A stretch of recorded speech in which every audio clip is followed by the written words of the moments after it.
From the River to the Seabed. How Israel Assists Maori Oppression and Palestine Assists Maori Liberation. Article by Kaimatara. A boat leading a peace flotilla was bombed, its mission and crew targeted in a deliberate act of violence designed to intimidate and silence resistance. For anyone following the news over a month ago of attacks on pro-Palestine activist and aid ships, this story may sound strikingly familiar, except it happened in 1985 in Aotearoa. On the 10th of July 1985, the Greenpeace ship the Rainbow Warrior was bombed. At first glance, this looked like a simple act of French aggression, angry that we were protesting nuclear in the Pacific. Except the first to get the plan in motion was French spy Christine Cabon. During the Lebanese Civil War, as a uniformed observer, Christine Cabon made close contacts with occupying Israeli forces. She was later sent to Lebanon again, this time to infiltrate the Palestinian Liberation Organization in Beirut, gathering intelligence for France and Israel. France had long had a close relationship with Israel. When carrying out strikes against its Arab neighbors, Israel often relied on fighter jets that were either French-built Mirages or locally produced K-4s, the latter being licensed offshoots of the Mirage. These technologies necessarily required the trading of information. This included through spies such as Cabon. In 1984, while infiltrating the PLO, Cabon operated as an opening operative and provided information for the targeting and subsequent bombing of the Palestinians situated in Beirut a year before the Rainbow Warrior bombing. In 1985, the year of the Rainbow Warrior bombing, she was assigned to gather information on whether Bengt Danielson, a Greenpeace organizer in the Pacific, was trying to recruit Tahitian activists to join Greenpeace's planned protest against nuclear testing at Moruroa. The French were concerned about this protest, but it wasn't because they were afraid that the nuclear tests could be stopped. The protesters couldn't physically stop the nuclear tests because Moruroa was heavily guarded. It was because it could stir up political unrest and decolonial resistance. They feared that in their Pacific colonies, that environmental protests could inspire independence movements among the local populations. For example, in Kanaki, what settlers call New Caledonia, there was conflicts between white settlers, some descendants of exiled prisoners from the 19th century, and the native Kanak people who were fighting for independence. After the Rainbow Warrior bombing, Cabon fled back to Israel, interestingly not France, suggesting that just like she did with the PLO, she was relaying information she gathered from Aotearoa back to Israel. This is furthered by the fact that when NZ detectives were after her, they asked the Israeli authorities to arrest her. However, that same day she was tipped off by two shadowy Israeli figures and fled to France. Auckland Superintendent Alan Galbraith said after Israel had presumably let Cabon slip through, "We know she was in Israel at the time of our communication to the Israeli authorities." Christine Cabon's connection to Israel, her deployment in the Pacific, and her assisting the bombing of the PLO and the Rainbow Warrior in Aotearoa make sense only when read through the lens of colonial counterinsurgency. This is furthered by the fact that Greenpeace had long been close with the North Island iwi Ngāti Whātua and Joe and Renee Hawke, Joe being the first ever claimant to be heard by the Waitangi Tribunal. Renee, being considered the matriarch of the Bastion Point protest, were invited to visit the Rainbow Warrior the day before. The Palestinians were resisting Israeli occupation, the Kanak were resisting white settlers, and Māori were resisting Pākehā domination and having a renaissance of our culture. Part 1. The Early Days. A month ago, Smith K. Stead wrote an article titled Gaza Beauty Show, The Anzacs in Palestine. New Zealand's forgotten role in the World War I subjugation of Palestine, and they wrote, Anzac troops saw themselves in these Zionist settlers as people civilizing indigenous land, saying, The houses and pretty gardens of Jewish colonies form a very pleasant contrast with eastern villages. They were well experienced with this process, coming from countries that had only just subdued their own indigenous populations.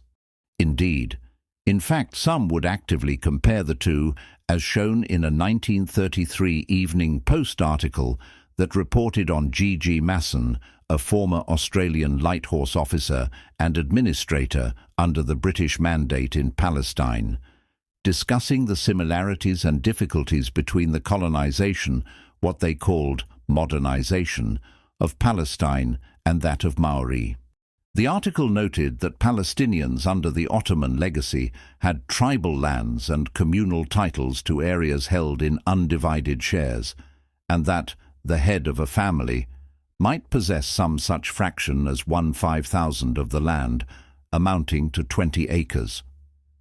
It also described cultural obstacles to colonial agricultural schemes, including a villager saying, "My bullocks are all sick, my son is in the hospital, and I have to go to a wedding feast," and suggested that, in New Zealand, the tangi and the hui will in due course cease to upset the Māori dairy farmer, and added, "But how strange it seems that even today, Palestinian and Māori communalism are comparable, while in the meanwhile the Western world has developed the greatest economic and cultural complex in the history of land, a complex which has marched side by side with the light that spread from Palestine nearly 2,000 years ago."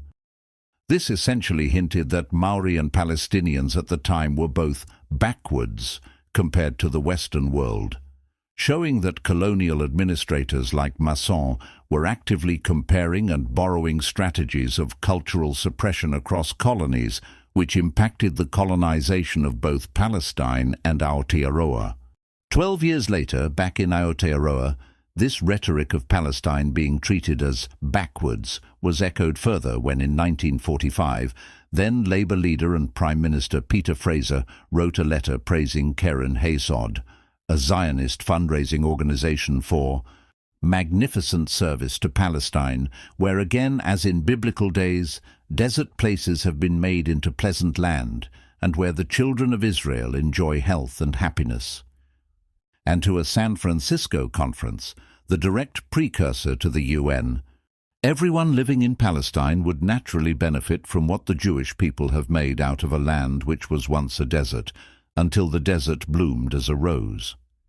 Fraser's pro-Israel behavior got so bad that his own senior officials, such as Alistair McIntosh, accused him of Zionist exuberance. Part 2. The Springbok Tour Protest and Maori Sovereignty.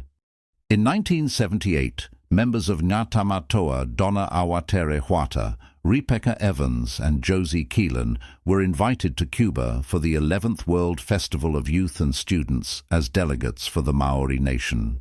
They were excited for this event, even weaving a korowai to give to Fidel Castro. However, this wasn't the most significant moment during their visit to Cuba. Instead, that was when they met with the last surviving member of a Palestinian commando group, Marianne, who had an impact on all the Maori delegates. Rebecca Evans said about the discussion, "We drew the parallels with ourselves as dispossessed, landless people pushed down in our own country. They really saw the links, and they took us seriously." During the discussions, the conversation went from solidarity to strategy. Marianne would repeat the importance of not just going for isolated acts of resistance, saying, "You can't go for Bastion Point or other places, you must go for the whole lot." This significantly changed the trajectory of the Maori protest movement and philosophy. Reflecting on the experience, Rebecca Evans said, "Talking with the PLO women moved my political thinking on from where I thought about making piecemeal demands, like Bastion Point, Raglan, the Land March and so on, to sewing these together into a coherent political philosophy. Just as Rebecca, Donna Awatere Huata, was also heavily inspired by this interaction with Marianne, it motivated her to do something different. When sitting on Josie Keelan's doorstep, it came to her. They need to take charge of the 1981 Springbok tour protest and turn the focus inwards. To fight to end apartheid in South Africa, but also make Pakeha realize that you can't oppose racism abroad while ignoring or participating it at home. After becoming one of the leading protesters of the Springbok tour protest, she still felt the need to reflect on further strategy for Maori liberation, and so in 1982 she began publishing her Maori sovereignty pamphlet in broadsheet, finishing it in 1984. Maori sovereignty became a significant and influential text for the Maori protest movement.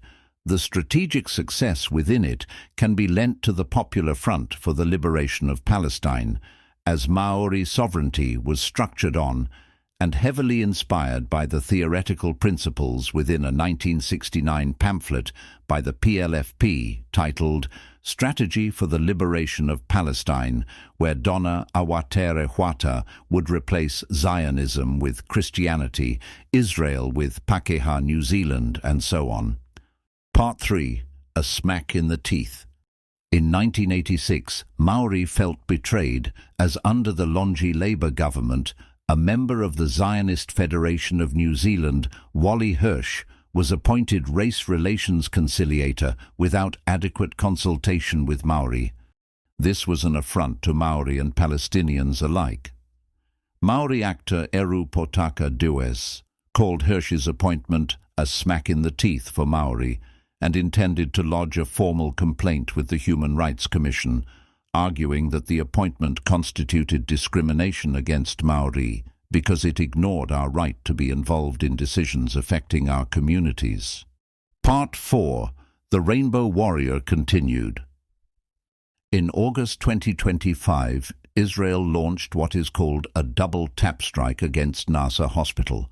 This is when 2 bomb or missile strikes are deliberately set several minutes after one another to increase the amount of casualties, especially to first responders and the wounded. Because of this, it is considered a war crime and considered a violation of the Geneva Convention. It is interesting, then, that the Rainbow Warrior bombing used this exact strategy. The spies placed 2 limpet mines, set to detonate 7 minutes apart. Thankfully, unlike in many other double-tap strikes, there was only a single casualty. Most of the crew made it to safety, but sadly the second explosion led to a flood of water rushing in below deck where Fernando Pereira was, and so he drowned. Part 5. Traditional Allies. Remember how I said at the beginning France having a close relationship to Israel? Well, according to the University of the South Pacific, a former director of the DGSE disclosed in his memoir that the agency had conducted multiple covert sabotage and espionage missions targeting Greenpeace, and noted that its traditional allies were, on several occasions, made aware of these operations and either provided support or turned a blind eye on such and such a day. With this knowledge and the actions of Gabon, it is hard not to draw direct parallels with the 2004 Israeli passport scandal almost 20 years later, where 2 suspected Mossad agents, Uriel Kelman and Eli Kara, attempted to fraudulently obtain a New Zealand passport using the identity of a man with cerebral palsy. In particular, however, was the involvement of a New Zealander by the name of Tony Resnick, who was being sought by the police as the alleged 4th man in the case that is the most interesting to me. Just as Gabon, Resnick had worked alongside the Israeli military. Just as Gabon, he was not from Israel, but had lived and worked there. And just as Gabon, he fled to Israel as 2 of his alleged colleagues were arrested. These parallels further suggest that, as mentioned in the beginning, the Rainbow Warrior bombing did not simply or solely involve France, but also Israel. Part 6. David Seymour and Rodney Hyde. In 1981, ex-ACT leader Rodney Hyde visited Israel in his youth, describing it as an island of freedom and light in this big ocean of darkness and hostility, referring to Palestinians and other surrounding Arab countries as dark and hostile. Meanwhile, in 2011, current ACT leader and Deputy Prime Minister David Seymour published a guest post by Dan Osborne on the think tank Frontier Center for Public Policy titled "Compulsory Unions Violate Student Freedoms." In it, they argued against mandatory student union membership. However, it mainly targeted Queen's University rector Nick Day for his public letter condemning Israel's treatment of Palestinians. Day's letter criticized Israel for running an apartheid system through occupation, checkpoints, walls, relocations and home demolitions in Palestine, and said, "I was elected to represent the approximately 20,000 students of Queen's University. If I ever used the influence of my office and the power of my public voice, as you have, to insulate from criticism the perpetrator of a mass slaughter, I would have a very difficult time sleeping at night." Immediately after quoting Day's mention of mass slaughter, Osborne wrote that, "If Day was a writer with a sense of irony, this would actually be quite funny," showing that both he and his publisher David Seymour do not care about Palestinian lives. Conversely, while under the very mass slaughter Osborne and Seymour seemingly find quite funny, Palestinians have been showing solidarity towards Māori against David Seymour and the coalition government by placing or holding up Toitute Tiriti signs. Part 7. Marama Davidson, Māori Television and the Freedom Flotilla. In 2015, Māori television crew members such as camera operator Jake Bryant and senior journalist Ruwani Pereira were on a freedom flotilla coincidentally named the Marianne. Remember that name from earlier. The Marianne was intercepted by the Israeli Navy while attempting to break the Gaza blockade.